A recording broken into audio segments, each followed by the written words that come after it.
Welcome to Arcade Couch, the best place to chill with your friends and get your gaming goodness every Monday. My name's Dylan Blight, and joining me on the couch this week, Ciaran Munchin. Hey, it's me. Done with my socialising in Japan somewhere, and time to get ready to go to the apocalypse. What the hell are you talking about? No, all right. Also here, Ashley Hobley. What? Yeah, that's fair. Also here, Cherie Shriner. Hello. I don't know what just happened then.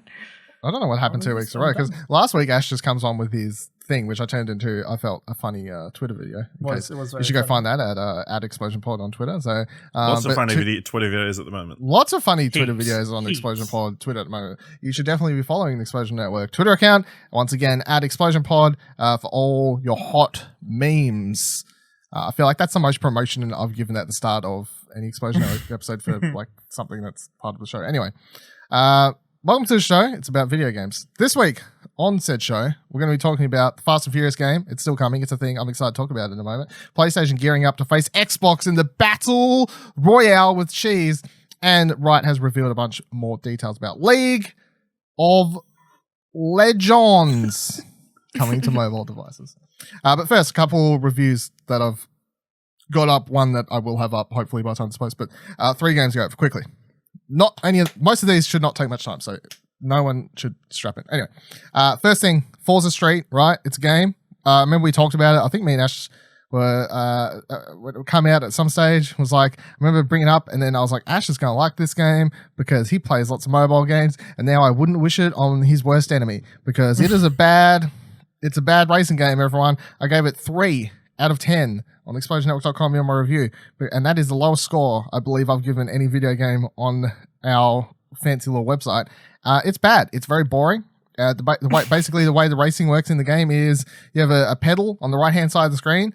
You hold that down to accelerate. When you get to a corner, you kind of have to just release it in the green zone to brake perfectly. And then as it comes around the corner, automatically driving you around the corner, you then press down in the green zone and off you go. You build NOS, you press it. It becomes fucking boring after like 10 races. It sounds good. It looks good. But my God, that's it. There's like 3 tracks and they want you to play this shit continuously. It's a disgrace. It's a disgrace to the Forza name, in my opinion. It is just horrible. Does it feel like a cash in?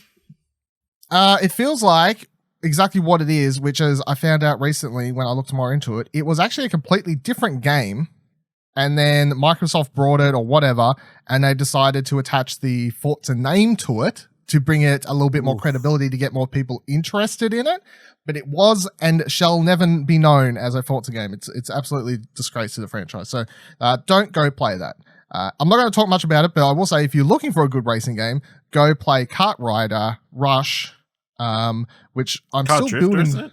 Kart Rider Rush Plus, right? That's on mobile. I'll probably talk more about that in the future once I've played more of it and I want to get my full thoughts on it. But that is the best kart racing game you can get on mobile. Hands down. Not that there's much competition, but that is great if you want a racing game. Anyway, Speaking of Kart Rider, you should go to our Twitter. we got a beta code promotion going at the moment. Yeah, not for Rush. For Drift. Ooh. For Xbox or PC. So yeah, at Explosion Pod on Twitter. Yes, that's good job. Ash coming in with the swing with the saves. Remembering to promote there. Anyway, that's a thing. Yes. So. Second thing, I haven't wrote this yet, but hopefully it'll be up by the time I've posted this. Played through Minecraft Dungeons. It's basically Diablo Light with the Minecraft license. It's a perfectly run-of-the-mill, okay ARPG. I was kind of disappointed in it because I feel like it has a lot more potential given it's the brand and also the fact that Minecraft is kind of a game.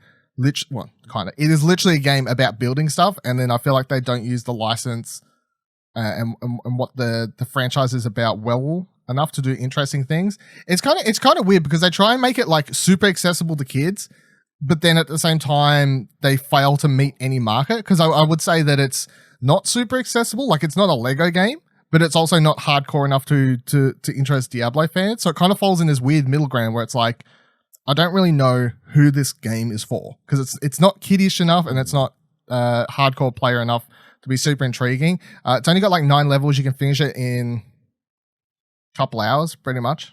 You play through all 9 levels, finish the game. You're like, cool. Which kind of makes sense given that's only $25 or it's on Game Pass if that's how you want to play it. It's on Switch, the Xbox, the PS4s. I'm probably going to continue playing it because as I was playing it last night, I started it again on the harder difficulty because I'm probably just going to try and get the platinum for it eventually. I might wait to do that. There's no platinum for it, but there is. I got it on the PS4. It's like did you? Sorry, I thought you said the other. It's on Xbox, but I brought it on PS4. You've been playing too much Xbox lately. That hurts. $25 for.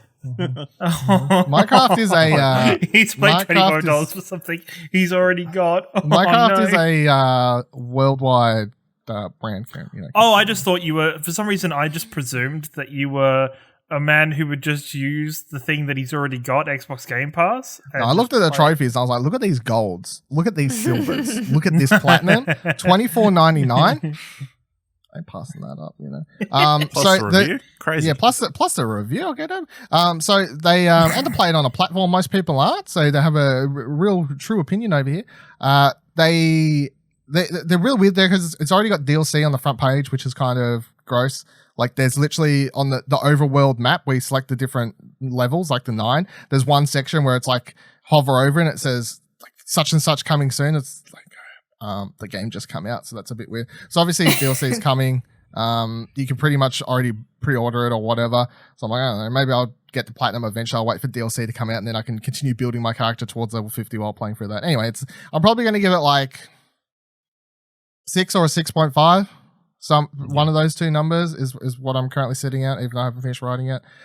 So that's that. And then the last thing, just quickly, if you want to know about it, I played GORN. It is a PSVR game. It came out on PC VR about a year or 2 years ago, probably now, something like that. Anyway, the PSVR version is not hot shit. If you have PC VR and the option to play PSVR, this game is nowhere near as good on PSVR, strictly because of the limitations of the Move controllers and the camera, and it just made lots of the really cool things that this game does, and the whole thing about the game is literally, it's just a game about sticking you in an arena and you beat the living crap out of a bunch of cartoonish type characters, and you can like stab them and pull their hearts out with spears and slice the tops of their heads off, and you know, like it's cartoony violence, but it's also pretty hardcore, and some of that stuff's fun, but just with the Move controllers, man, especially the two-handed weapons would give me the absolute living shits. I could not handle it.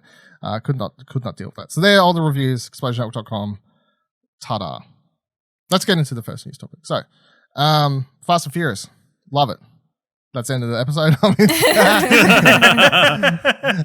So we're all sad. And by we're all sad, I mean I'm definitely sad because Fast and Furious 9 was supposed to come out last week, of course, but it got delayed because of COVID-19. Now, this did leave in limbo one big thing because they originally was supposed to release, or the soft lock release date for Fast and Furious Crossroads, the game that Vin Diesel and Michelle Rodriguez came out and announced at the Game Awards last year, in case you've somehow forgotten that magnificent moment. That closed the Game Awards closed the Game Awards. Yes, it's that big, Ciaran. It's that showstopper. Okay? It's massive. It is an absolute showstopper. Exactly. It's massive. Vin Diesel had to do it himself. He couldn't send. He created the game, I'm pretty sure, in his garage by himself, you know. On his Xbox 360. I'm pretty sure, you know, like he's over there, he's playing Chronicles of Riddick and learning how to make this game. So this game, Crossroads, was supposed to come out the same month as the movie, and then it was like, oh, the movie's delayed, when's it coming? Anyway, they put out a new gameplay trailer. The game is now coming out on August 7th, which gives me somewhat hope that that's like roughly around when the movie they may be hoping to get the movie release. No, way.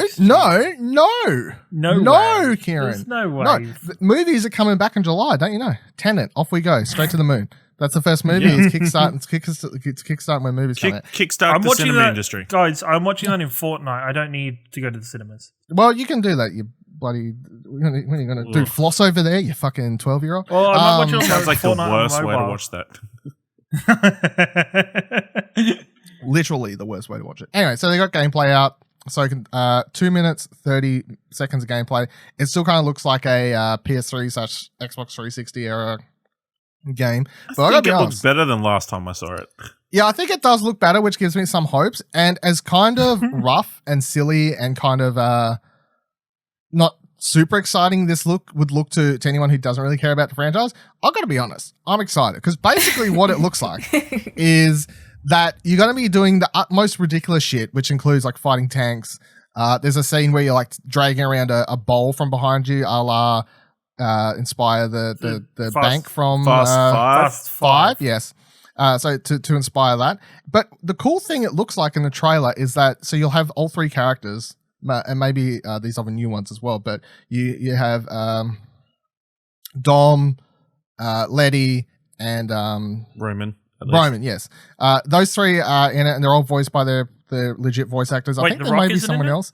Hey? I mean, The they Rock sound isn't half in it? No, assed, fuck but- no. Imagine how much you'd have to pay him to do voice work. You for think this you game. couldn't get a Rock impersonator to do it? I don't want an impersonator. I want the real deal or no deal. You know? So get the hell out of here. Hey, Anyway. I think Ashley Hobley does a perfect Roman Pierce impression that you can't tell the difference between. Ash, So, do come on. your Helen Mirren impression with the cup of tea. Do it now. Go. On the spot. Go. Go. No, I can't. Oh, fuck's sake. Line. Lie. Line? You got until my cup of tea's. I finished my cup of tea and I'm fucking thirsty.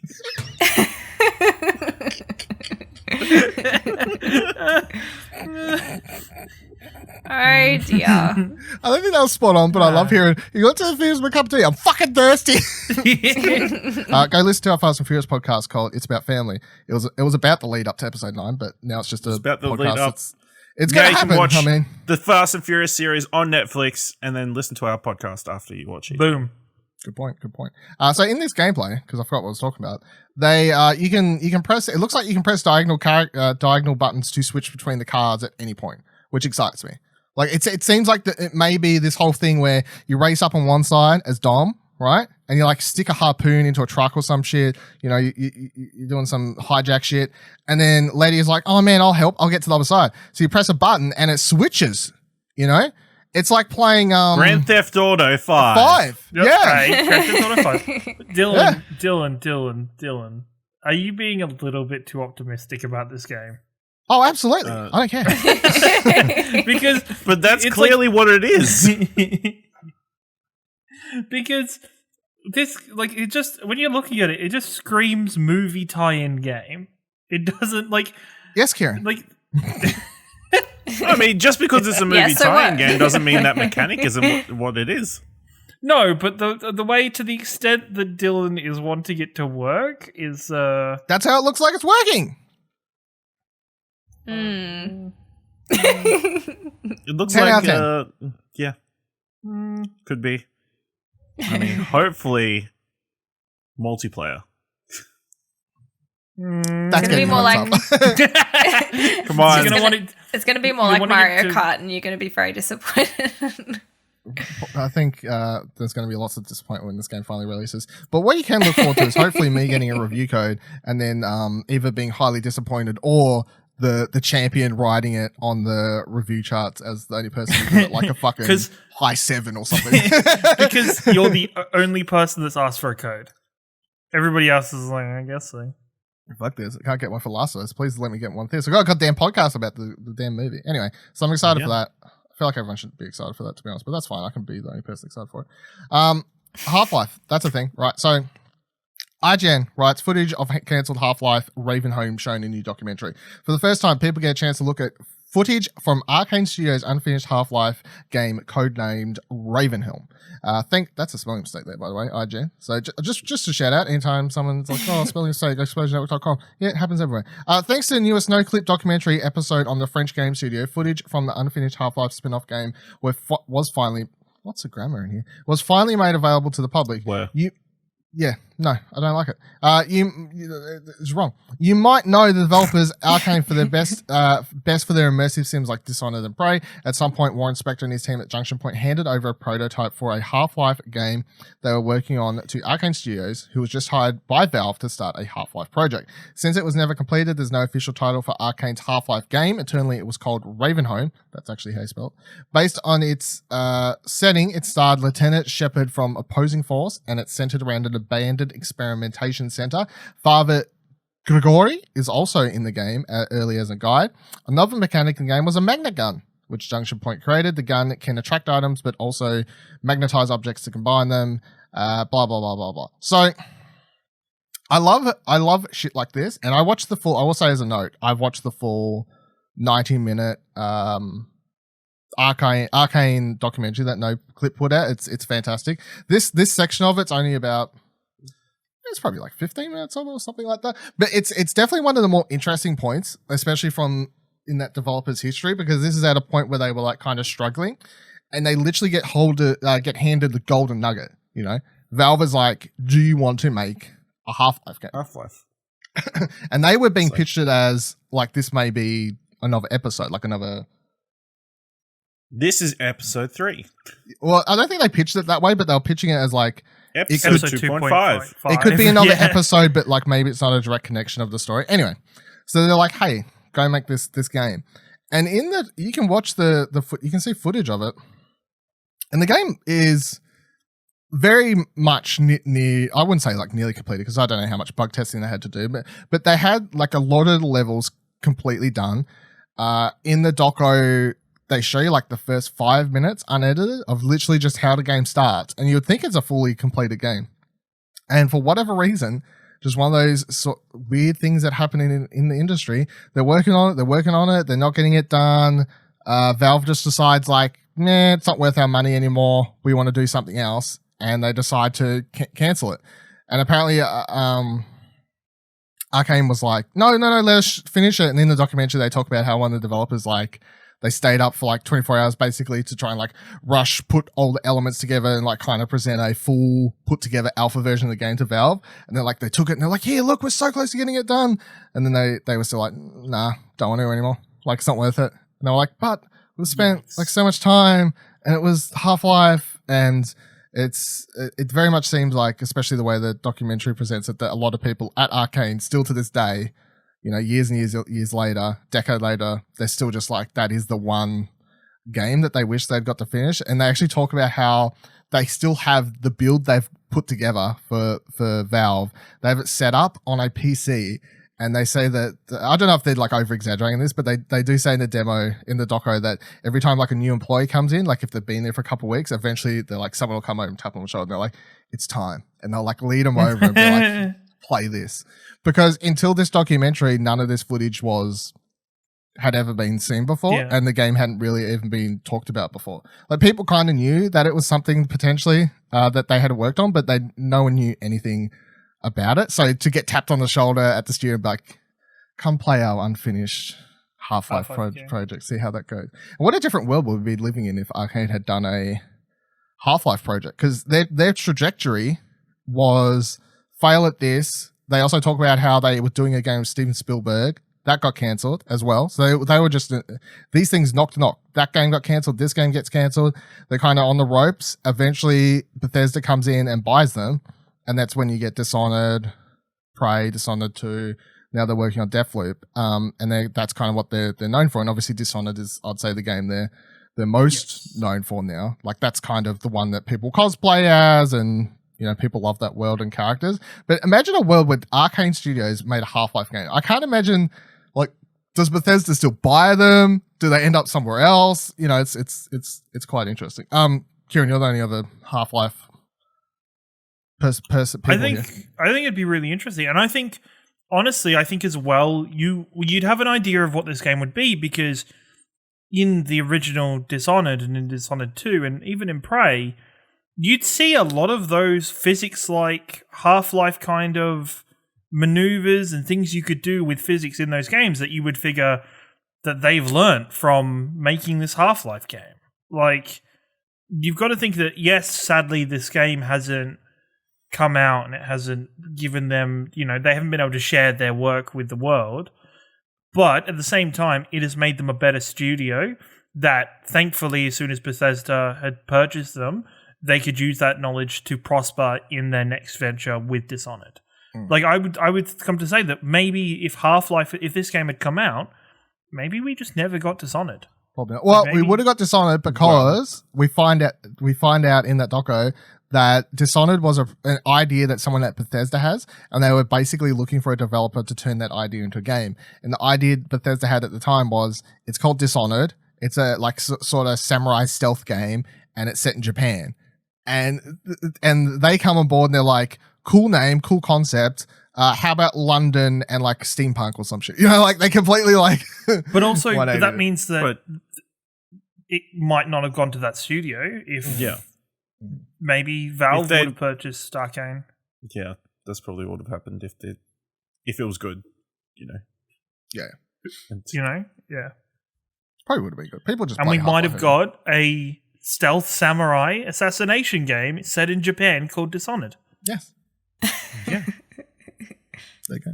I'll also say that aside from everyone should just watch it. It's a really interesting documentary. But their first game, which I forgot the name of, even though I just read a news story about it. Anyway, you can get their first game for free currently by going to the Bethesda website and signing up for this thing. You have to. It's through the Bethesda client though. It's not like a Steam code. But you can get Arkane's first game, and their first game literally kind of sets the tone for how they make games. Because in their first game, they talk about how they discovered a thing where the character would cast an ice spell, like it's a first person sort of game like they always make, but they cast an ice spell, and for whatever reason, the enemy AI, like they didn't program it to, but the enemy AI would walk over it, and they would slip and fall, and then they would go flying off cliffs. And that's literally just become their thing, where Arkane as a developer, especially in Dishonored, they came up with all these different skills and abilities and ways to fuck with enemies, basically, and do all sorts of weird things. And also in that game, all you do would kick people. Just kick them into spikes, kick them off ledges, whatever, cast spells, set ice, make them skid down hills, kick them. Fucking go flying. This is Sparta, bitch. Get the hell out of here. Yeah. Anyway, check it out. Great documentary. They're supposed to be doing some more streams. Fatalis? That's it. Yes. However you say that, whatever came out of your mouth is probably right. You said it right. I don't know if you said it right, but you said it right. Those are the letters that make up the word. Yes. It sounds about right. It's a horrible name, in my opinion, but that's fine. All right, so did you know that Amazon released their first game this past week? You probably did. Yes. You probably did? Yes. Kieran would know because he pays attention to Twitch. Most people listening probably don't know. I did not know until I saw Twitter. What's his name? I can't remember his name. Anyway, some person who works at Kotaku Australia was tweeting about it because he pays attention to a lot of Twitch trends and he tweets about them often. So Kotaku writes, last week, Amazon Games released Crucible, a free-to-play, team-based shooter to mild excitement. 8 days later, Crucible players are almost nowhere to be found on the Amazon-owned Twitch streaming service, a strong sign that the community around the game seems to already be dwindling. Crucible, currently available only for PCs, pits players against other players and alien creatures on a dangerous planet. Part Overwatch. Karen's like, part League of Legends. With aesthetics that reminded me of great things that go great together. Reminded me of Electronic Arts Anthem. Crucible is fine. Generic, yes, but playable and even fun with a good team. But in a world with games like Valorant, Overwatch, Dota 2, and Fortnite, fine isn't enough. After the last few days, I've been checking in on Twitch to see how well Crucible is doing compared to other games, similar games. The results are particularly poor for a just-launched, much-hyped game. As I write this, whenever they wrote this, it was like a day ago, Crucible streams are attracting under 600 viewers in total. That puts it below games like the original EverQuest, released in 1999, Grand Theft Auto Vice City, released in 2002, and something called Anime Land. Sounds horrible. And then they point out the fact that Twitch has been trying to do things like they were hooking up streamers. They're like, hey, look, we got Animation, or however the hell you say your name, Mighty Mouse, Buster Rhymes, all these people playing the game together or some shit. Like they've been trying to hype it up, and even amongst all their hype, to hype up and get, they were, of course, doing sponsored streams on their platform that they own. They were paying people to stream their game on their platform to try and advertise it. You'd think they were in a winning fucking combination here. Like, we own the streaming service. We own the best way to promote games. Other companies use our service to promote games. Remember when Apex Legends launched, everyone? And they literally just paid every fucking streamer on the planet to stream that shit day one to promote the game. And that worked. Can't do it. No one's playing Crucible. No one gives a shit. How much have you read into this, Ken? I've read into it a little bit. I've looked into it and I've watched some stuff on it. It is sadly Battleborn 2.0. Like it is that level of Can't believe game. Another game is stealing Battleborn's ideas. I think it's just the deck is so stacked against this game. Like from the outset, like it is it's already going into the same space as Overwatch and now Valorant. Valorant launches next on like this coming Tuesday, so tomorrow, listeners. Valorant will be out for you to download on your PCs. Pause for a second because I just remembered something. They've confirmed that it launches first OCE servers. Yes. So New Zealand and Australia get it first. Yeah. So we'll get it first. Make it Tuesday, up for no beta. You jump in and get on that, and I'm sure Dylan and me will probably be playing some at some point this week. So, but I just think it was, and it's like I actually had to go out of my way to find stuff about this game. Like we did talk about it last year. We talked about it last year. We did talk about it last year. I probably and look, you would think they would be running ads on Twitch for it. No, there's nothing. You'd think there'd be some kind of discussion about it, but all I've seen is I think there's like one character I've seen regularly that looks like some kind of almost like an owl of some kind, or like a very fluffy kind of big-eared thing that is a fluffy big-eared thing.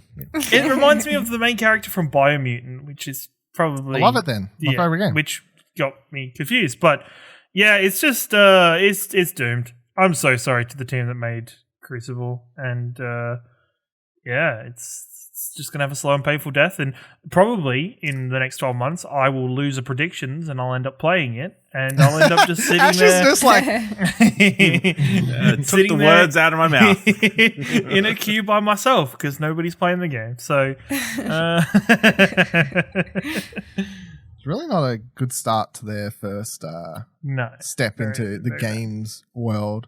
Amazon, considering they've spent so much money, so much time profiting off the gamers, I guess, through Twitch, obviously, and now they try and step into the market with their first game, and it's just like that rock going into a puddle, just don't really care. Where was the sound? I can't really do a good rock fail puddle sound. By the way, I just opened up the picture, and I do get this character does look like the Biomutant creature somewhat. Good. It very much Excellent. does look like it. And also there's another character here that looks like a very small Bumblebee. Like if Bumblebee from Transformers was a baby. If Bumblebee was a scooter. Yeah. That's basically what it looks like. Yeah. But no, I don't care for this. Everything about it kind of sounds like the funniest thing is it just sounds so mediocre that no one cares. I feel like more people would be playing it and talking about it if it was terrible. But because it's just so mediocre, people are like... Even put it this way, what a good opportunity it is for smaller streamers to pick up and play this game. Become pros?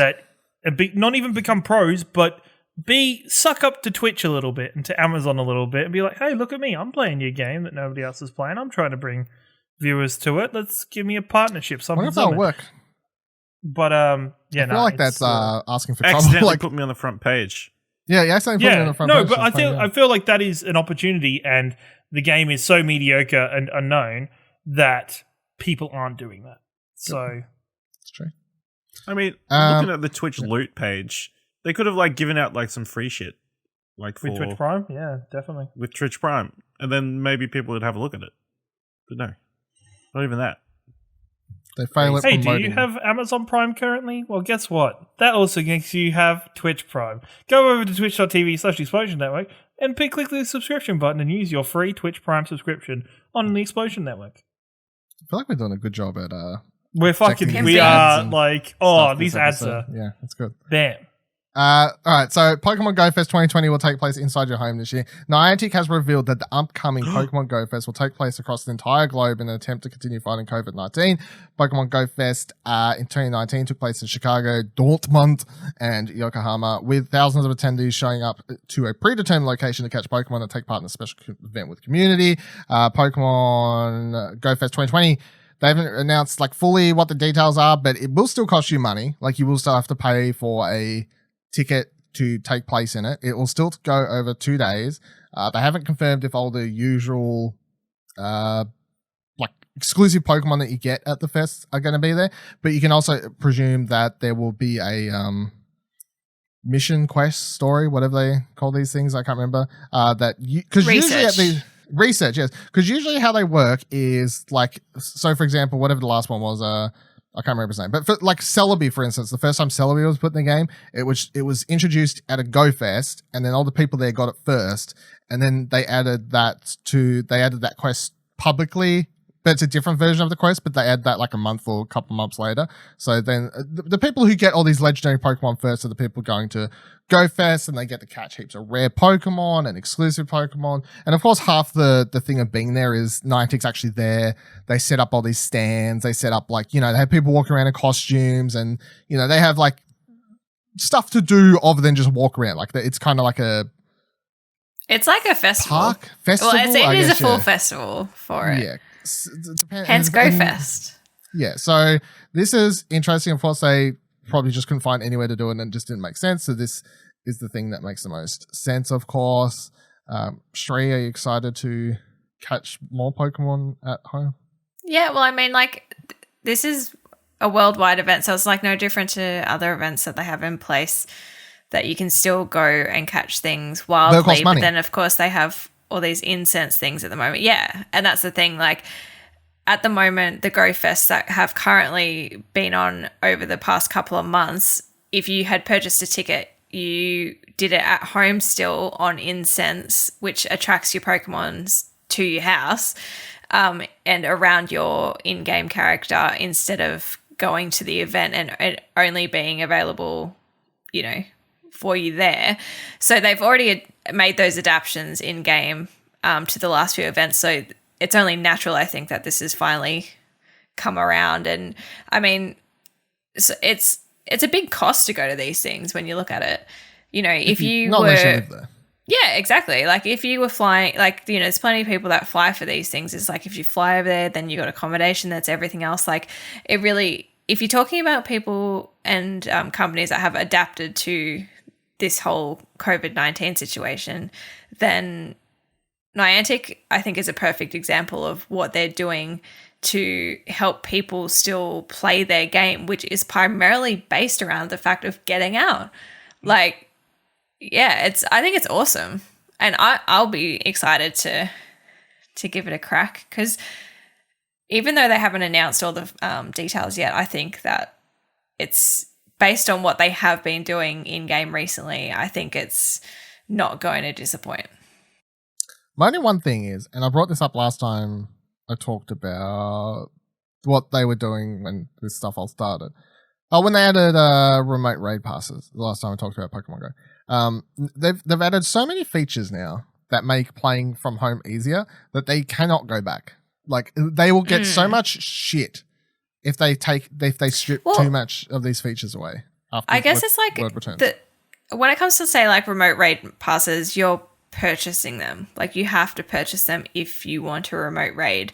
Like, you still have the offer of a daily free raid pass. They have explained how that'll work. When the world returns to normal, when you remote raid pass, your Pokemon will be doing like basically half the damage. Yep. Yeah. So less like battle, that's less damage. I can't use words. Got 'em. But I don't know, like, so now that they do a Pokemon Go Fest where everyone can play at home, if the next one comes around and they're like, oh, it's in wherever, you know, it's in fucking Toronto, and they're like, yeah, you got to go there, and people be like, well, the last one you could manage to do it, like you proved for the last one, you can just do it online. So I feel like they'll have to find a middle ground potentially now that they've kind of opened the floodgates, which is that every time there's a Go Fest now, you can buy a ticket to get it, but you'll only get like these exclusive Pokemon, and like the one big exclusive one you have to be there for maybe. Like, I feel like they would have to meet some sort of middle ground, or else people would just get too annoyed, because it's like showing someone what it's like at work. I try to never let people know that there's actually a button that lets me manually enter people's discount dockets.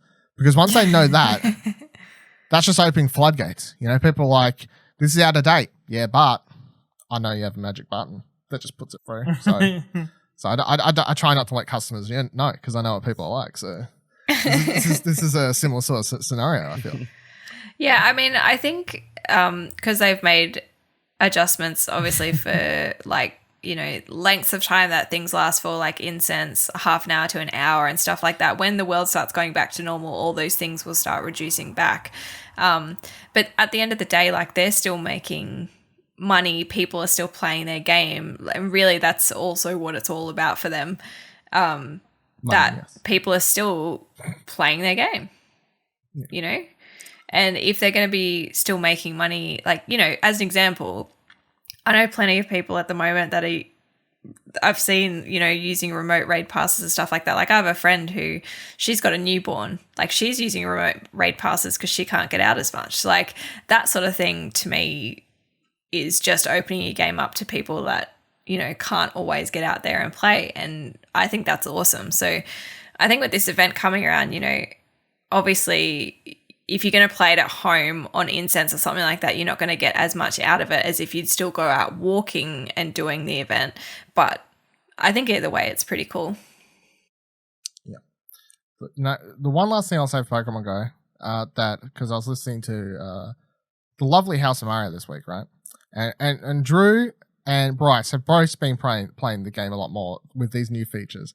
And that's good, you know, because they used to just shit on all the time and say, there's not much to do at our, you know, around my house or whatever. And I'm like, it's not much to do at my house either. I'm going outside, guys. You got to do the same.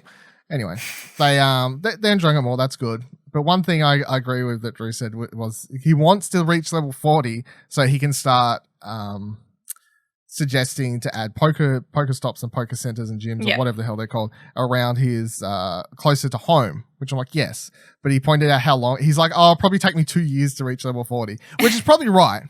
Because to reach level 40, it is ridiculous. And the fact that you have to be level 40 to suggest new locations is stupid. So, well, the thing is, they were supposed to be filtering that out to lower levels over the time because obviously Ingress players have been able to do it. Or something. Yeah, like Ingress players have been able to do it. They've been the only people to do it. And then they rolled it out to Pokemon Go people and then capped it at the 40. I guess like the amount of crap that gets sent through on those things is pretty hilarious. Like what people try and submit for Pokestops and whatever else, like their house and their foot and their bag of lollies and whatever else. Yeah, Pokestop. I mean, the quickest way that I reached level 40 was through friendship level ups because you can get double XP for doing that. So that and raids, but definitely the friendship level up. So that's my recommendation. Get on those friendships. Keep asking other people for gifts. People who are... If you're listening... You have nothing to say in this topic, mate. You don't play. If you're listening, Drew, I just want you to know, I know she just made it sound like it's real easy to reach level 40. It's not. Look, it's not. No, it's not easy. I'm still at level 40. I started playing the game level... I was playing on day 1! Drew can't get to any Pokestops to get stuff. So he needs people to keep sending him stuff. And also, do you ever know how the game works, actually? Out there. Yeah, you walk to Pokestops, you swing, flick the thing, you throw the balls at the Pokemon, you catch the cuties. The guys at the House of Mario probably spend more time outside than the rest of us. As Dylan said, to go outside, they farm. He's out there. He's fucking Drew's like farming sheep, growing a beard, fucking knitting a woolly beanie. I don't know what he does. You know, he's just like, I want to spin some stops while I listen to shit. So, you know.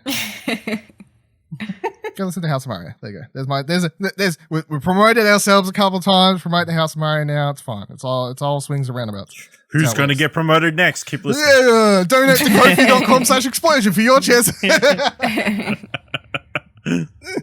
We are not giving away ad space.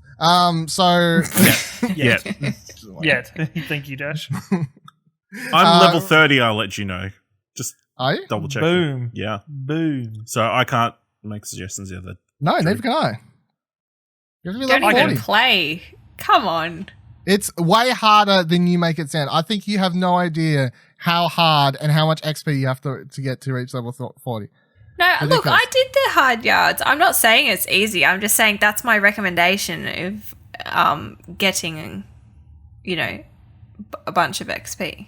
You're basically doing the equivalent of get good when people complain about beating bosses on a Dark Souls game. No, I am not. Ciaran just gave me thank you very much. All right, moving on.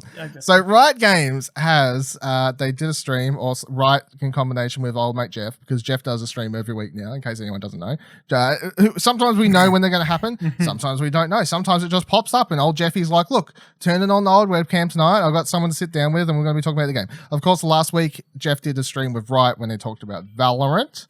And now he's done another stream this week where they talked about League of Legends, mobile, or it's called League of Legends Wild Rift, but they're specifically talking about the mobile version, and it was quite confusing at first because they're like, we're talking about League of Legends Wild Rift, which they announced last year, and that is the name that's going to be shared between both the mobile version of the game and the console version of the game. However, this was all about the mobile version, and they made it very clear that they're putting out the mobile version into beta like very soon, and the console version probably won't come until like maybe early next year kind of thing. They're like, the console version is the last on our to-do list, which does make sense because I presume the mobile audience is just going to be more money for them, like. And they may as well wait for new consoles to kind of benchmark in on the new consoles. But it does seem like the general, although the console version will probably look better, of course, and you probably have different character models and these sorts of things, and maybe little tweaks in here and there. It seems like the overall gameplay changes and the way the game will play is going to be the same because. And I was honestly quite impressed with how this all looks like it plays on a mobile and potentially how it'll play on console. Because remember when this got announced, I said, I do not understand how you play League of Legends without a mouse and keyboard. Now, having watched this and picturing how you play it with a DualShock, or a Xbox controller or whatever, I kind of think I can understand how it works a little bit better. Because basically, when you're playing on mobile, it's the full League of Legends experience, by the way. Like, it's the map, it's everything. You got team battles. They're not toning down the gameplay. It is League of Legends, for good or bad. And on the mobile screen, you basically, it seems like to like tap where you want to go, kind of thing. You just kind of tap on things, right? So that's like your auto attack. That's your mouse. That makes sense. Just tap what you want. That's your mouse. And then all of your abilities are kind of just sprayed out on the screen. Your Qs through to Rs, and that works obviously for a mobile game. And then they've added like implementations to speed up the gameplay, like the fact when you travel back to shop, it'll have recommended items just on the screen for you to click without actually opening up the shop menu. Like, hey, you just spawned in the game. Here's boots. Click, click, click, click. Off you go. Get out into the game, and all that stuff makes all sense. And they described the game in this half-hour long gameplay reveal thing that they did through Summer Games Fest. With old Jeffy. They are describing the gameplay as a twin stick brawler, basically, which means, and they do talk about how you will probably be, they didn't confirm which controllers would be compatible, but they did basically say that you will be able to plug a controller into Bluetooth it to your phone and play the game that way, and that'll probably give you the advantage, which means that if you're playing the mobile game that way, they'll kind of be your test phase for probably how it'll play when it comes to consoles with some tweaks here and there. But I guess when it comes to consoles, it will be like you are left stick, I guess, to control your character and move them around, and then it'll probably just be like X auto attacks, like, and using the right analog stick to aim, kind of what you want to auto attack. You get what I'm saying? Kind of like where you aim, you press It would X. be like tank controls. Yeah, like kind of. One to move and one to kind of rotate. Yeah, so and they've done lots of different items. In fact, they've literally added an item to make tanks bigger, because they're like, if the game's going to be played a bit more slower and a bit more heavier, and you can't like bounce around the map with a map and keyboard, they've got to adjust items to make the gameplay fit that way, I guess. And then like if you're playing with a DualShock controller, then you can stick all of the abilities on the face buttons, of course, triangle, circle, square, X on your controller or what have you, one button. It's starting to make sense in my head. I'm not going to say it's the best version of the game, but for people who want to play it, it'll there be a good on mobile introduction. Yeah, and like maybe people go elsewhere, or it'll just introduce a whole different audience. Of course, some people say that first-person shooters on console are horrible, like Ciaran. So there's different audiences for different things. But I honestly feel like watching the gameplay just on mobile, like controllers aside, like how it'll play, I was honestly just surprised of how well it looks to run and play. I'd love to see it. It looks so clean, and I'm kind of like, I need to see it running on an actual phone to believe it. This has to be the highest level phones, right? So they would be what they're showing us would have to be, the highest level iPhone, highest level Galaxy, whatever. So I reckon that the benchmark for having to play this will be quite high, I would presume. But there are certain sections where team fights are happening and all the abilities and stuff are going off, and I'm like, I don't think the thing is it's gonna. Like, I can see this. I can see this killing your battery. Like one thing in the Q&A section with Jeff after this, that's one thing they brought up. They're like, we're still working on ways to help deal with battery It's going to drain. destroy your battery life. Yeah, they're like, that's one there's thing we're no trying to way. I don't think this is going to be like the weird thing is I don't think this is going to be a game that You play on the go. you're going to be out and about and you've got a spare. You're waiting for something and you're going to sit down and play it. Which then goes to the case of what's the point of it being on mobile? Well, if you phone? don't have a PC. Okay, that's fair. That's a fair point. Okay, yeah. I know it's very easy to be going like, well, how about you get a PC? But you got to like think about the older people who don't want to spend $1,000. Yeah. No, that's completely fine. Like it's if you don't have a PC, then sure, play it on this. Listen, I they're think going it'll to be introduce a microtransaction where they send you out a power bank. They can just add skins to power bank. I think this. I'm super interested in this, just as in general, just in this in console, just to see how this goes. Mm-hmm. Just because I want to see how Riot tackles it, because the only thing I have to go off really for this same kind of thing is Overwatch on consoles. And the fact that Overwatch on consoles is almost a completely different game to Overwatch on PC, because different characters have no. I'm not because of the aiming or the shooting or anything. I just roll in your You're eyes. talking about character abilities. I'm talking about character balancing. Like they have to change characters. Yeah, so characters they're doing are that for this different. as well. Are they doing that for this as well? That's they super specifically interesting. pointed out several characters in the thing. They're like, we changed this ability for Twist of Fate. We changed this thing for Vi. We changed, they're like, certain characters just worked quite well for the twin Like stick for type Annie, controls. They're like, or the one they gave is like MF is just works fine, and they're Yes, like Janna just works fine. Certain other characters where it was more all the abilities are Skill-based like or- skill shot stuff where it's like mouse very mouse orientated. They're like probably need to update that stuff to make it work better on this control scheme. And they're also changing items, and they've changed the general way they want the game to be played. So it's still going to be long. They're like, it's still going to be like 20-minute games, but they've added 20 minutes long. well, average, you know what I mean, like the average length kind of thing. They're still like, it's not going to be like, oh, you can play a 10-minute league game. They're like the laning phase in testing they talk about is like, imagine a normal League of Legends game PC. They say average is like, I think they're like 6 to 10 minutes. Oh no, 5 to 8 minutes or something, like average laning phase. And they're like, oh, mobile, we're aiming for like 3 to 6 or something. But it's still going to be long. They're just kind of cut down with different abilities and changing the characters and stuff to kind of speed up how it all works. I can't see you'll be hitting creeps too much. You're still last hitting somehow. I know you're still last hitting, but I don't see that being as important as it is. I mean, you got to get gold, right? Normally, unless Maybe gold is just changed. things are cheaper. Possibly Things are cheaper, just speed things up. I don't know. I would see that. That's the thing where you're like, the only thing is when they're saying games are going to be 20 minutes on phone, that's really long for a mobile game.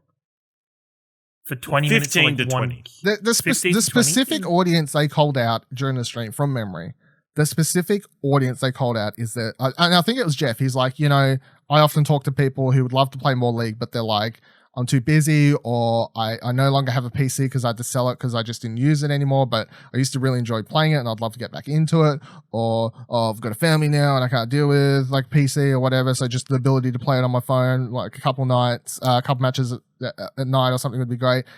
So that sounds like the audience they're targeting, I guess, for this. Mm-hmm. Not like the super hardcore, but they are having a ranked mode. They talked about that. There's already going to be ranked mode. They are having skins, so you're going to have your microtransactions, but that was obviously a given. But as we've kind of brought up here before several times, I still think skin microtransactions in League of Legends has always been one of the like best, just straight up. It doesn't try and like nickel and dime you. Yeah, no. For playing the only thing is, I've always said, I always disagree with League, the fact that you have to buy characters, even though, yes, you can unlock them for free one by one in games. I don't love that system. And they're going to have 36 characters at launch.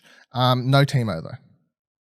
So because Teemo would be busted. I know it'd be great though. But what a way to introduce people to the game. Like there's no better League experience than learning how to play the game and having to deal with then walking into mushrooms every 5 minutes. Yeah, that's how I got introduced to the game. First League game I ever played was my friend was on the opposite. Like he was teaching me. And he was doing like a practice bot game. He picked Teemo, and I started walking to a bush, and I started just dying, and he started cackling, laughing. I'm like, what the fuck is going on? He's like, oh, Teemo. Yeah. Wow. And then you played that game forever. I haven't talked to him for years. And then he tore his shirt off. Yeah, don't tell him his shirt off.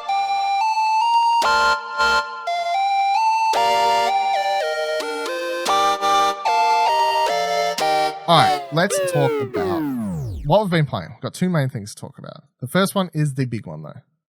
The one we've been building towards all year. For like a month and a half. 2 months. Well, 2 years it feels like, honestly. For a while. For a long time. I've mentioned it several times. Ciaran has finally finished Persona 5 Royale with Cheese. It's done. It's dusted. It's over. Of course, no spoilers. We're going to beat around the bush a little bit for things here. No spoilers. But now that you've finished the game, Ciaran, how do you feel about Persona 5 Royale? I love it. I'm a little bit like I'm only just, I finished it 4 or 5 days ago. I think it's one of my favorite gaming experiences ever. Like, I just think it's just as a whole package, I'm truly in love with that game and that storyline. I think it is perfect for the first Persona I've ever played, and I'm so glad I've played Royal that I didn't just play the initial Persona 5. Persona 5. Like, I picked up Persona 4, but I played the start of it and I didn't really get into it. You're wrong. That's okay. I could go back and play Persona now if I could find my Vita. I could go back and play Persona 4. It's in the year 2038. It's in the year 2038. Yikes. Someone stole it. Ellie killed it. Vita 2 comes out. It's crazy. But man, that game's amazing. Like, I've never had a game have such a bittersweet ending for me before, where like I felt like I wanted to cry, but I didn't have the energy to cry or to shed tears because I was just so like kind of numb to what was going on at the end of that game. Like, where I was just so like, so this is it. Like, I put in my final playtime, as I said on Twitter, is about 110 hours, which like I think for me, I'm very. I want to use the word proud of myself. You can be proud for finishing it. You can be proud if you want to be proud. I didn't hear you. I said you can be proud if you want to be proud. I'd be proud. Like I just, yeah, it's just something that it's for me now. It's funny that I look at this and now I'm like, this coming week I'm looking at playing Final Fantasy, and I think before playing Persona 5 I would have been like, I don't know if I can finish Final Fantasy before Last of Us comes out. But now I'm like, what? It's like what, about 40, 50 less hours? Than half like, you can finish it in like 30 hours without doing all the side quests, probably. Yeah, I'm like, easy. Like I that's like bare the time that I put into like in Persona there were sessions that I was putting in 10 hours in one session. Like the first session I played Persona 5, I put in 11 hours.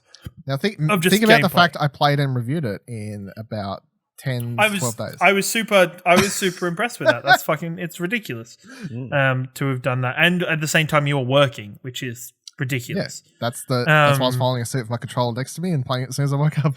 Yeah, it was but no, I think if anybody has, especially during this pandemic, if you have the time to play a big game, I dive into Persona 5 Royal, because the Royal experience just makes Persona 5 what I think so much better. Now, that is the big question, because as I asked you the other day off air, you look up the original ending. You kind of separate and think about the new ending you get, the new content, and because as far as I'm concerned, the Royal is the experience, the ending. It makes the original ending look like trash. Well, the thing is about the original ending and the section that prior to the Royal stuff that kicks in, the ending of Persona 5 normally is just like it hits a section and then it's like, right, we're cranking up the craziness by like 100 here. Let's just go. There's this whole thing happening. Like, just go. And I think even though it's like that, I didn't feel like that section was very personal to me and the characters that I'd grown attached to through my playtime. And I think the Royal section, like the ending of the game, makes it so much more personal and so much more kind of touching in so many different ways because of it. I think it makes the relationships that you make with characters, worth a lot more and valued a lot more. And as I said, like, it was like saying goodbye to a group of friends that I'd been friends with for a very long time. Because it was, even like I've only got a couple trophies to go back to, and I do want to go back to and platinum it because it's very obtainable. But right now, I just don't have the ability to just go back and play that game because it's just such a special thing. But and then again, I also see myself one day when there's another lull in games, eventually going back and doing New Game Plus of that game. Maybe. Yeah, I'm gonna do that. That's... No, probably not. let me stop you right there. But I'd love to. I wish I had the time, because I know I'd enjoy it just as much. And there's definitely things I missed in that game, and there was a lot of lessons I learned with it being my first Persona game that kind of it come along quickly. And there was stuff towards the end of the game that I was like, fuck, I wish I'd unlocked this like 40 hours ago. Like, this would have been so helpful 40 hours ago with different things. And it was just, it's just, it's, I don't think there's anything like Persona. Like, there's no other games that I would be equivalent to Persona for me. So, it's just an amazing experience.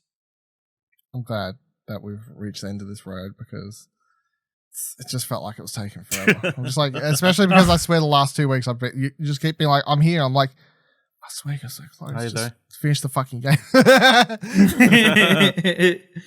So damn close. Ash, you've heard 2 of us now praise it. How jealous are you now? Yeah, I might have to pick it up and play through it. I mean, there's nothing important coming out for the next 7 weeks. So. Nothing you fucking care about. You've got 3 weeks. He doesn't care about The Last of Us. That's true. That's 100%. Why aren't you playing Royal? Go get Royal. You buffoon. I've just got to wait a little bit longer to forget everything, and then... You don't need to forget everything, because it enhances. It's better if you remember some of it, so you can see how Persona 5 Royal It should speed up your playthrough, because it means you can do what I do and skip like some of it. Like the first fucking dungeon of text. I'm like, yeah, dude, you're a fucking scumbag. I know. Get the hell out of my life. Zip, zip, zip, zip, zip. All right, let's talk #cuties. Cherie. Yes. You have not been on the show since you started playing Animal Crossing. I have, actually. Have you? But yeah. Yep. Was you? Yep. Oh, no, it was that first day, but we didn't talk about it, right? Yeah, I remember now. Yeah. Because you had only played a couple hours. Anyway, now you've played more than a couple hours. How's your Animal Crossing experience going? And why is it the best game of the year? Yeah, it's good. I still haven't really done too much to my island, but I feel like my brain's kind of exploding with possibilities of all of the creations that people are putting out into the world. I'm so undecided. I'm like, I could be doing this, but then I know I'm going to want to make changes later. I haven't finished I haven't got my 5-star rating or even, any of that sort of stuff yet. But that's not what you need to finish the game. The 5-star rating is like just you need 3 stars to finish the game. Yeah, I haven't finished the game yet. But yeah, so it's good. It's nice to kind of just like pick something up, check in with it, and not feel, it's really cool. What I'm enjoying the most, I think, is going into the game. Yeah, #cuties. But going into the game, you kind of don't expect it to be as big and open with possibilities as what it really is. Like, the amount of content that people are creating for this game is just insane. But the stuff that I really love is the seasons changing and the critters changing with the seasons and the things that you can create and the DIY concepts that you're getting that are different. It's that's the sort of stuff that I'm really enjoying, because I think like, wow, that's fucking awesome. So it's just gone winter, and it was snowing in my game the other night, and I was like, up mine today. Oh my god! So I was quite disappointed. It's just cool. It's just cool. It's just like those types of really small things is, for me, what's making the game. It just feels like you are living this world, which you are, because it's in real time. And no, you don't time travel. That's cheating. 100% agreed. This whole podcast. Explosion Network is officially anti-time travel Animal Crossing squad now. So specifically in Animal Crossing. In Animal Crossing. Yeah. Anywhere 100%. Else is fine. Yeah. Let's just narrow it down, shall we? Yeah. But yeah, I think it's really cool. it's definitely #cuties. Like, there's just so many cute things. And I think that's what's overwhelming me. Like, there's days where I'm playing it and I see content online or something like that, and I'm just overwhelmed by how cute and creative everyone is. Like, I haven't even got to creating much stuff for like custom creations yet for myself. I know that that's just like time that I don't have. You know, at the moment, I'm like falling asleep in bed playing it every night. Like, not because I'm a grandma, just because I'm exhausted. But also because you're a grandma. But yeah, I'm really enjoying it. I mean, it's very similar to Pokemon. It's got cute things. It's like the same. No, just kidding. But yeah, no, I really, really like it. At the moment, I'm dressed as Harley Quinn in my game. I like how Ash and Kira just had the exact same face at the same time. Just went. Just head nod. Yeah, that's all right. That's all right. All right. Yeah, good choice. Yeah, all right. Good choice. Topsy. Heard of her. Kieran, have you played much more? No, I've put it down. Predictable. Good investment. It's I think I put a good, solid, decent amount, like not a decent amount of time, but a good couple of weeks where I was consistently playing it. It just kind of got to the point where I was like, I think I have a lot of respect for the game. I have a lot of respect for not time. I think time traveling is cheating and everything for it. But at the same time, I'm like, at the same time, I'm just kind of like, I just don't. I like the idea in theory of being able to spend half an hour to 45 minutes on it every day. But at the same time, then there was days where I'd be going to bed at like midnight and then be like, oh, fuck, I haven't done anything on Animal Crossing. And then I'd sit there for another 45 minutes playing Animal Crossing and like go to bed later because of it, just because I was getting that. And there was just so much stuff that I wanted to do, but I was like, I'm not going to have the time to put into this to do this. So I've enjoyed my time with you. I'm going to pop you down for a little bit. Maybe I'll come back to you at some point. There's rotten turnips in my house currently, and I'm ashamed to go back to them, to be perfectly honest. Well, you can get different critters off them if they're rotting outside. Wait, ants and things that only come off rotting fruit. Do you want to Ants come back all for over the the ants? Yeah. Do you want a reason to come back? Gosh, damn it. No, I mean, I know what you're saying, Ciaran, because there was a period there where everyone was just creating these amazing islands, and I've literally done like nothing. I've been checking in with it every day, but just kind of doing the daily stuff. And there was a time where I was really just feeling like almost overwhelmed with it and feeling like almost behind on things. And I was like, actually, this is kind of good that I'm just taking it a bit slower and at my own pace, because then you're just enjoying it for what it is and not getting overloaded. There was one day where this is almost a turning point in me in Animal Crossing. Oh no. This was at the height of my anal retentiveness to making my island good. Like there was one day I spent a good amount of time setting up an orchard. And I also pre-plotted my orchard. So I went around digging the holes for the trees. So I was like, cool, once I get stuff to put in the holes, I'll just jump in, drop it in the hole, and then I'm good. It's all Next day, turn the console on. Yeah. All the holes have been filled in. And I'm like, what? Which, like, going around to all the island freaking residents and be like, who did this? Who filled in my holes? I was just so frustrated because there was me being like, I'm gonna be prepared for when I'm gathering things to do. Yeah. I don't know if anyone remembers, but there was that time I uploaded a picture on Twitter about where I was getting ready to move all of my villages' houses into like one area. And I don't know if anyone will remember that picture. In it, you can see a bunch of crosses on the ground, and that's because to mark out where all the houses went, I had dug a hole and buried a stick in there. Now, the reason I learnt to dig out the hole and bury a stick there is because I too went to build an orchard at one stage, dug a bunch of holes, and came back the next day to find all of my holes were covered up. And then I learnt you need to put something in the ground. So I quickly learnt to carry around a bunch of sticks, which I then used to bury in the ground. So we've all been there. That's fine. Also, the fact that I've wasted a bunch of time in the game, like I spent like an hour and a half, nearly 2 hours once, like doing a whole bunch of things, like designing this whole front area in front of my like the entryway when you come out of the airport. I was like doing this whole thing with a fountain there, and I got done. I probably spent like nearly 2 hours doing it, and then when I got done and I kind of like walked around, I was like, I don't like this now. And then I went and dug all of it up, like square by square, all the little bricks and shit I'd placed down. And that's just what happens. It's like stuff like I guess I could have looked into it and I could have asked people, but at the same time I was like, how many fruit trees are too many fruit trees? Like, how many should I get? Yeah. Because I had like filled like a whole section of them and I was like, it doesn't look right. And then there was a whole half of my island that was just like, I had so many trees and I was like, do I need all these trees? I had, I think, between 40 to 50 orange trees, which is my homegrown one. That's how many I had at one stage. And then when I started getting other fruits, I started cutting those down to replace them with other fruits. And so I think in total I have around 40 to 50 fruit trees of variations now. And I don't need that many at the moment because I don't actually need that much money. But spending literally nearly an entire day planting and setting that up originally, before I got into the turnip game, that was netting me, I think, 300,000 to 400,000 like every other day or whatever it was, which was fucking heaps. So like speaking of which, though, Ciaran, we do need peaches from you. I got peaches today. Yeah, I will.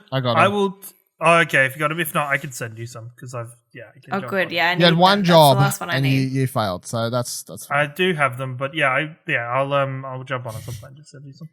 But yeah, I mean, I think that's the whole point of the game, though, is the creativity and like planning all these things. And I know I'm going to be so OCD about it. That's also what's like putting me off doing stuff. But then the other day, I just spent like an hour or so just like literally planting flowers. That's all I did. Planting flowers to make hybrid flowers.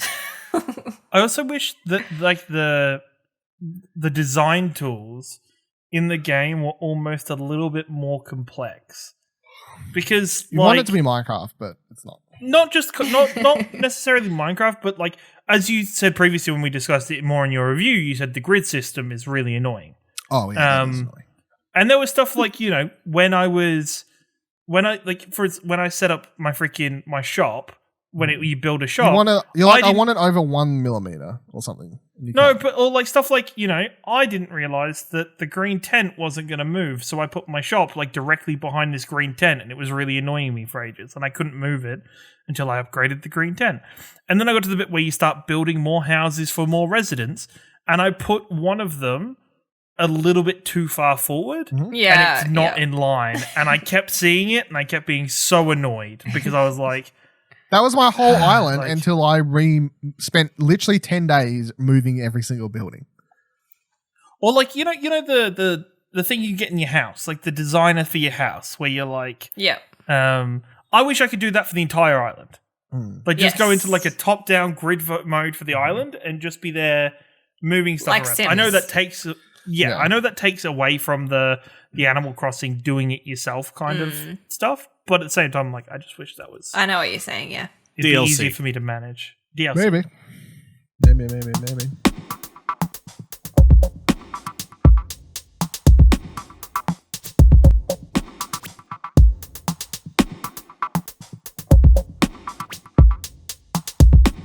Oh, let's talk about Xbox v PlayStation. That's right. The ever-growing...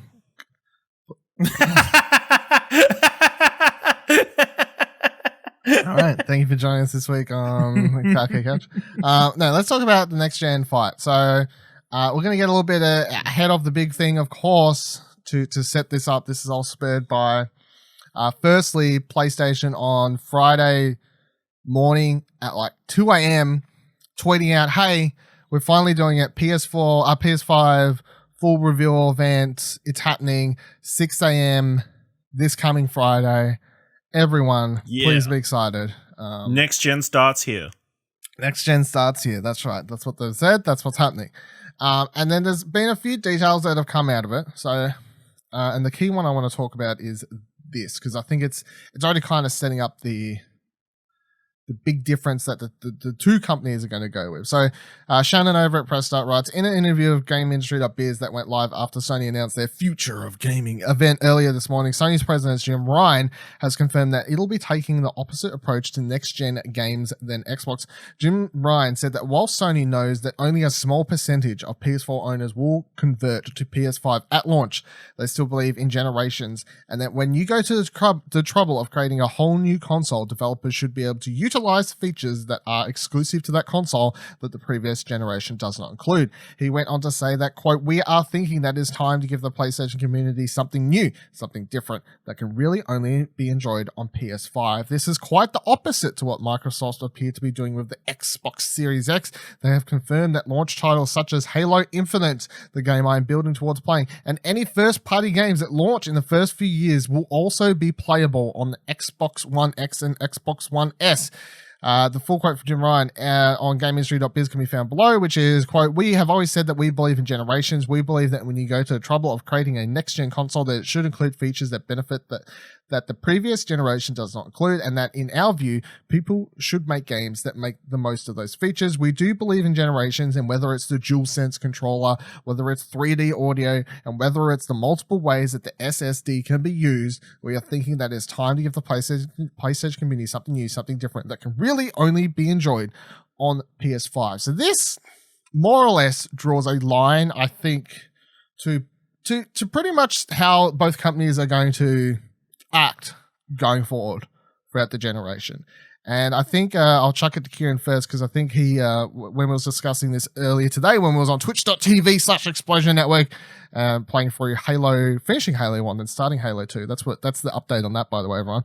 The Halo journey continues on twitch.tv/Explosion Network whenever we get to it. When we was discussing this, and Ciaran said that, well, you know, it's Xbox is treating it more like a PC, and PlayStation still treating it like a console, basically. You know, is that 100%? Yeah, 100%. And even looking at it in more detail now, with reading the article and doing a bit more research since we had that discussion, I think I'm pretty disappointed in PlayStation's view on it. Really? I just think it's a dated point of view, in my opinion. Like, other people might be like, well, you're rewarding people for spending that money to upgrade their console, you're rewarding them to get the ability, but then you're fencing off part of your game still. This is kind of the same argument with cross-platform play, that you're kind of closing off part of your community by saying you have to pay for this console if you want to play these games.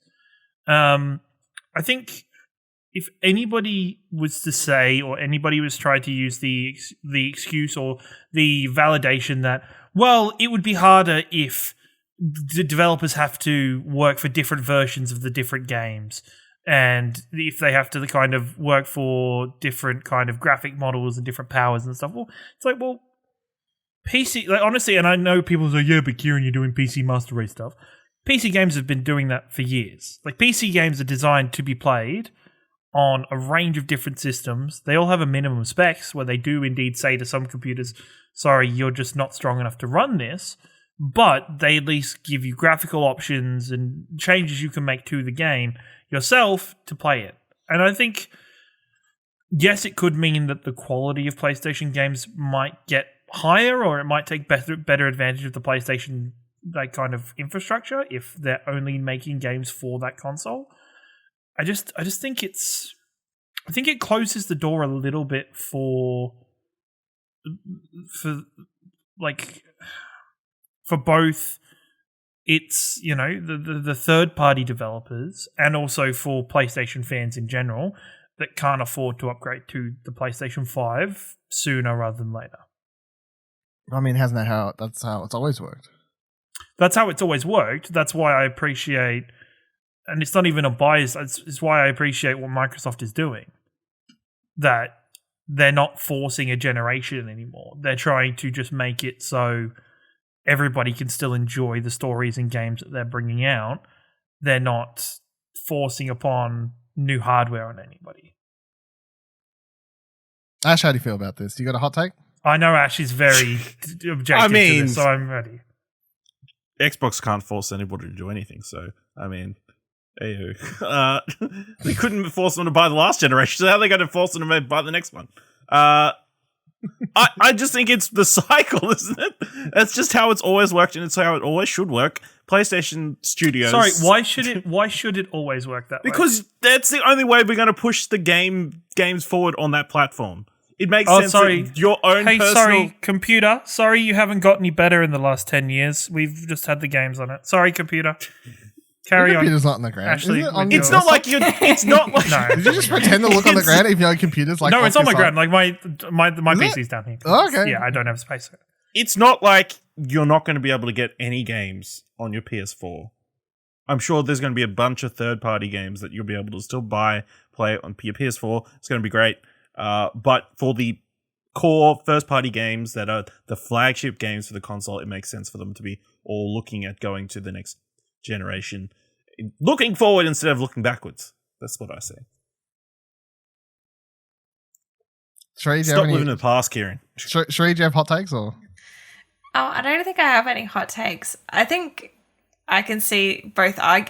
If I was sitting in the middle of these two, I can see. I can see the positives and negatives of both arguments. But I think, like, at the end of the day, like Ash is kind of right in the way that, like, PlayStation PlayStation can do this where Xbox couldn't. I think Xbox could do this. Why couldn't Xbox do this? What's stopping Xbox? They did it with their last generation. How'd that work out? but look at where they're at. I don't know, but the thing is, This like, time it's not, will be more successful. They won't add Connect to their system. So.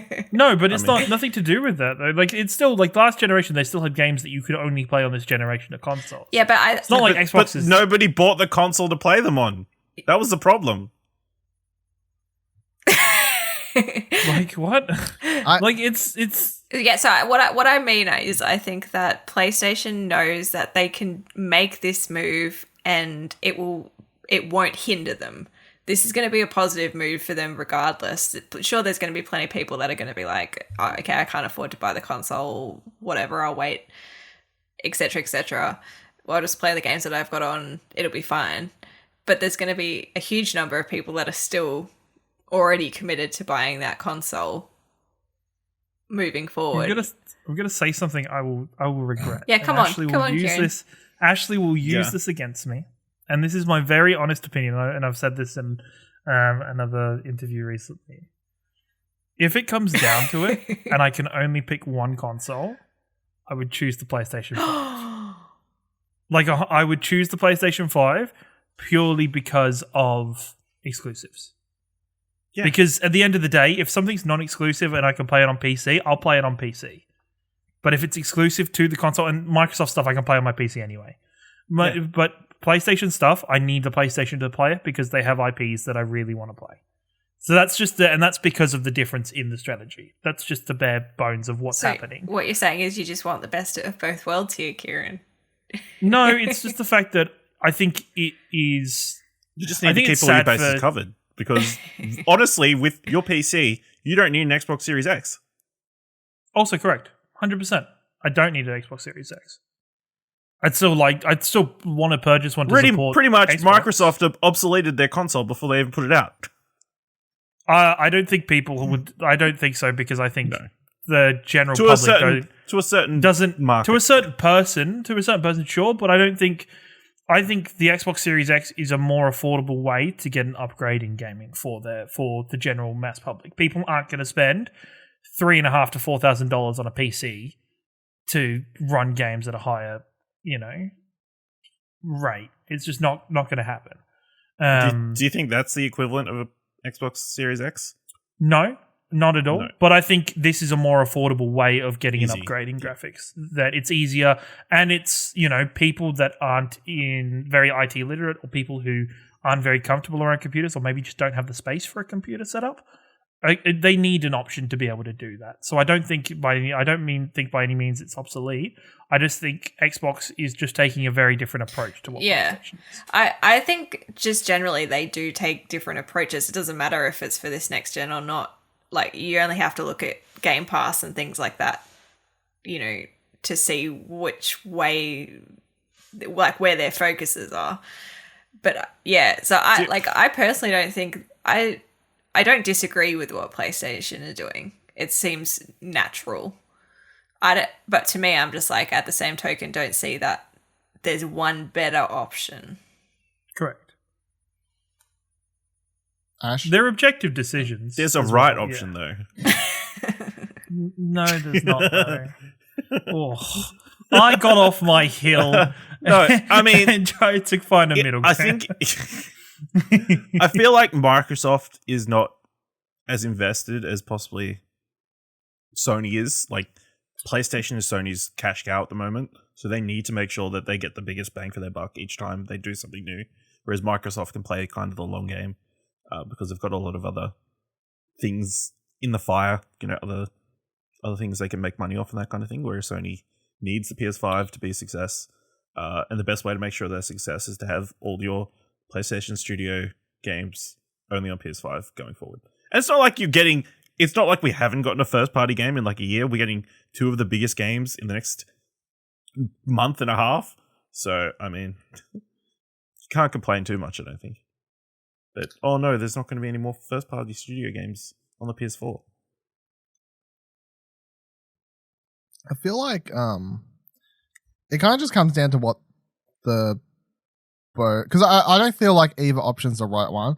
Although I do kind of lean more towards I would prefer the consoles to have exclusive only on their consoles, because from a consumer standpoint, that just makes your brain it justifies your validates your yeah, purchase. exactly. Yes. So I kind of understand both points, and like Microsoft's is also quite consumer friendly, but it doesn't justify a purchase. It's just consumer friendly to have let you play the game anywhere, but it doesn't give you that like satisfaction in buying the console knowing you got all this sweet exclusive shit on it. From a business point of view, Microsoft's is more about, for their IPs, making sure there is as many possible available people that they can sell the game to, whereas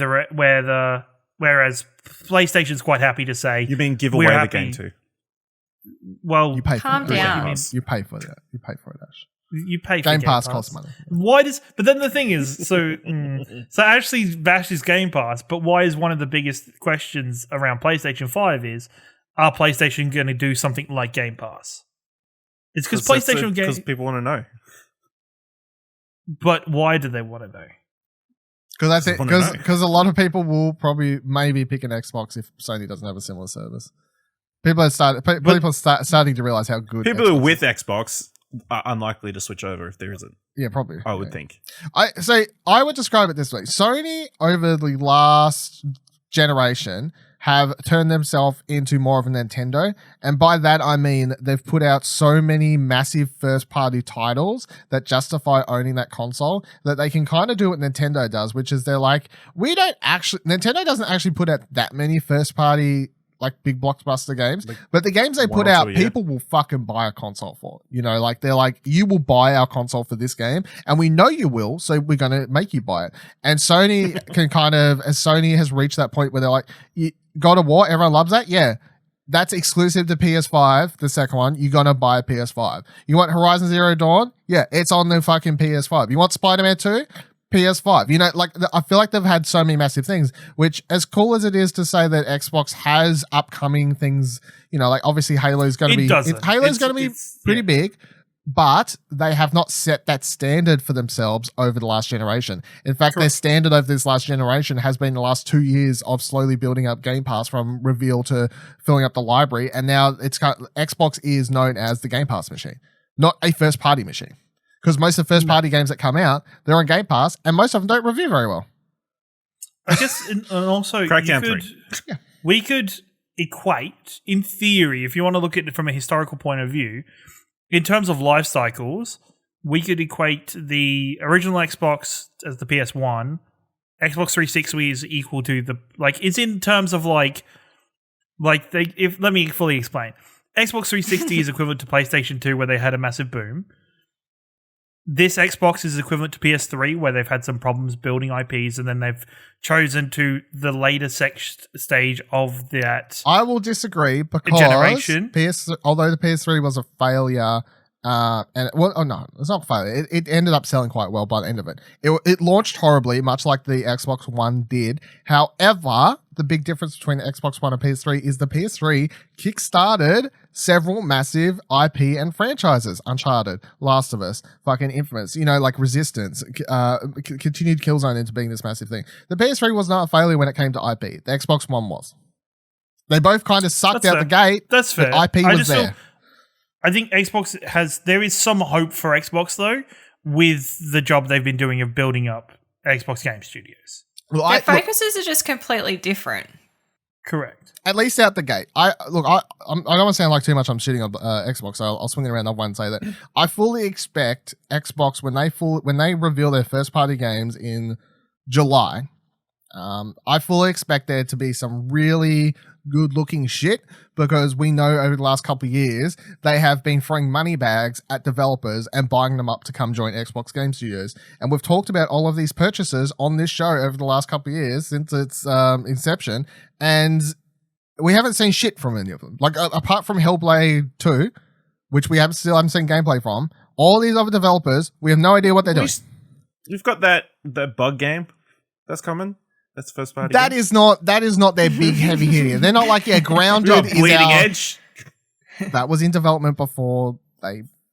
It's not Hellblade is their first like official proper kind of massive thing, and Hellblade will be massive for them. But at the same time, Hellblade isn't 12-year-old kid going in the EB Games. Oh, man, I can't wait to play the sequel to the game that was about mental health and the Norse gods and shit like that. I can't wait for that. Let's go, Hellblade 2. What? Let's go. That isn't that game. Halo will do that, sure, but they need more than that. I think if they have, and they're also covering more grounds. Like Xbox is looking to cover all their weaknesses coming into this generation, which they didn't have the last time.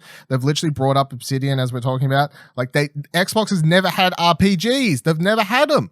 Everyone went to play PlayStation. That's where all the RPGs were. Xbox had massive success with third-party RPGs. A lot of people play Elder Scrolls and whatever else because it played like shit on Sony consoles. However, from a first-party point of view, Xbox has never done it. So over the last couple of years, if you look at the companies they're buying, they're covering their holes. What has Xbox always succeeded in? Shooters.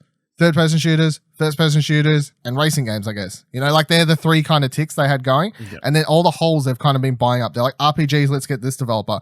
Tactical RPGs, let's get this developer. Comedy, story-based adventure games, let's fucking buy Double Fine. They're kind of covering all the holes. And Sony, I honestly feel like this is I don't think it's a hot take, but this is a prediction I'm put out now, and you can check back in 5 years, 6 years, 10 years, whenever this generation's over.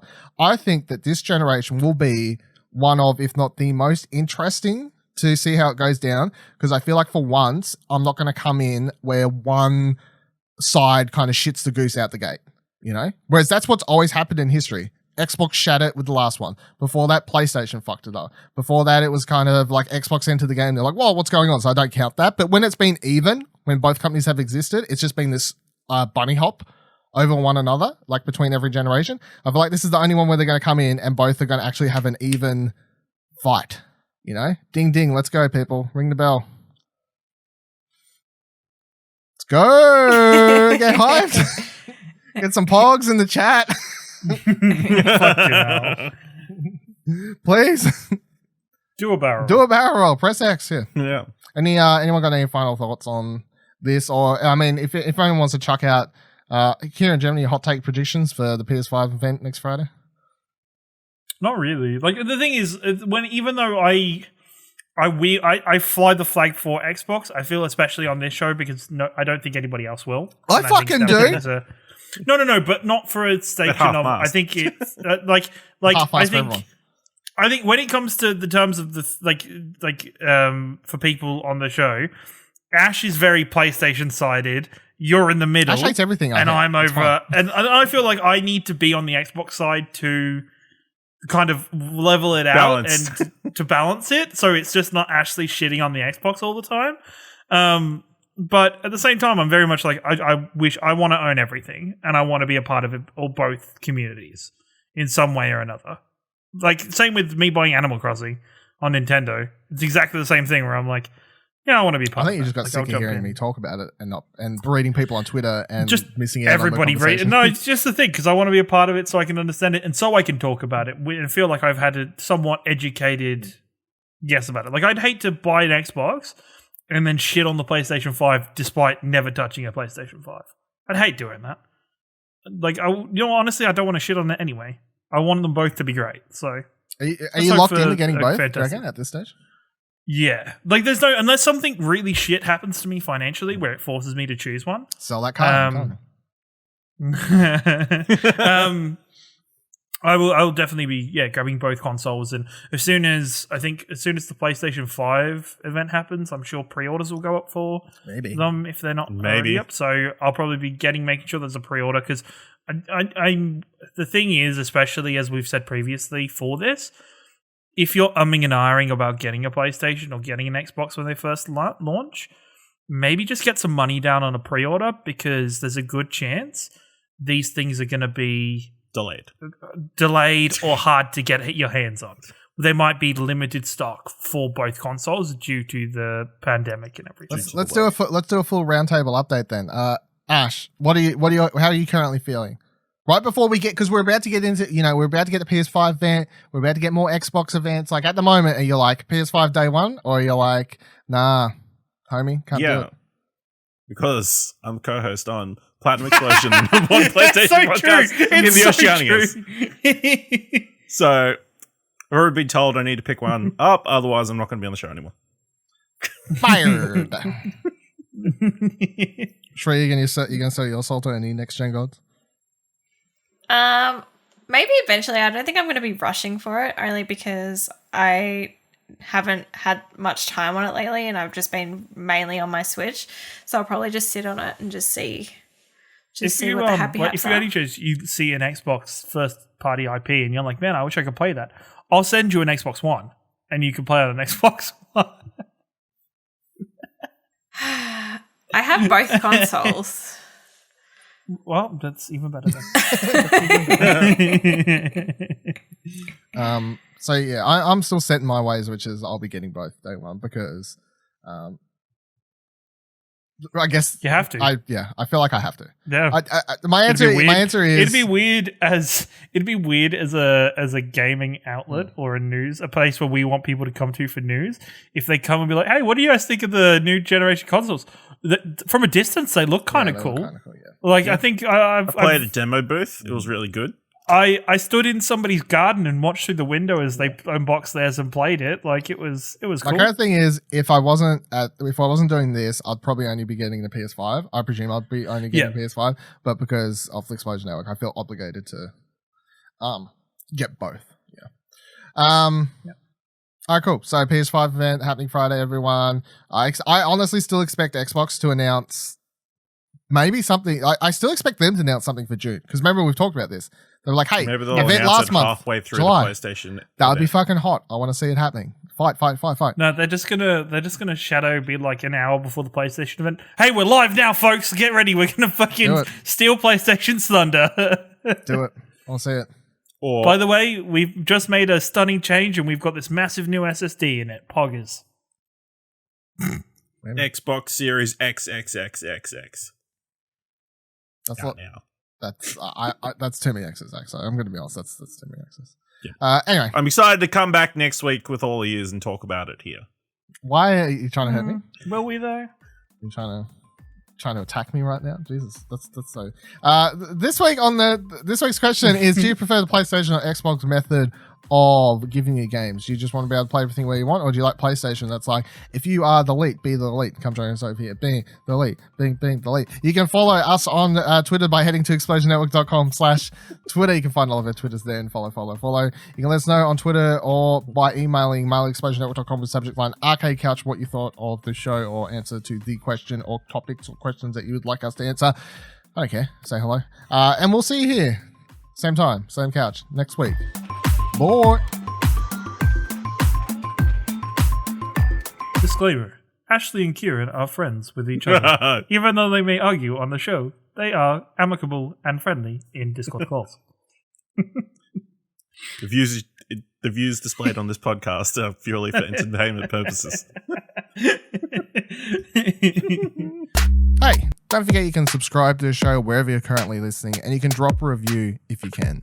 Find more great shows like this and more content over at explosionnetwork.com, and please consider supporting us for as little as $1 over on our Ko-fi page by heading to explosionnetwork.com/support. Thanks for listening.